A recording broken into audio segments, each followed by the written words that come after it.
Well, shoreline litter and aquatic debris can harm communities and the animals that live there in a number of ways. It can harm the wildlife that live there through three kind of general ways. The first one is entanglement. They can get entangled in the debris and either choke and die, or it restricts their feeding. They can also ingest the litter. They can falsely think that it's food and ingest it, and then it expands. They feel full, so then they're not getting the nutrients that they need, or they can just choke on it, and that can be fatal. And then the third reason, or the third impact, is water quality. So lots of the things that we find during our shoreline cleanups are things like electronics.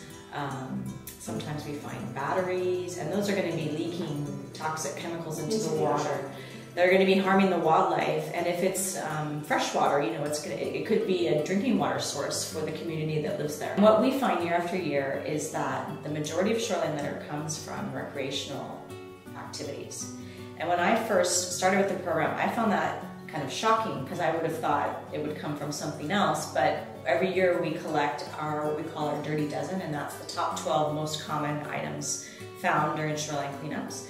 And they're things like plastic forks, food wrappers, food packaging, cigarette butts are always number one, beverage cans, beverage bottles. So that suggests to us that the majority of shoreline litter, and especially what we find here in Vancouver, is through recreational activities, people just going out and enjoying our beaches and our shorelines.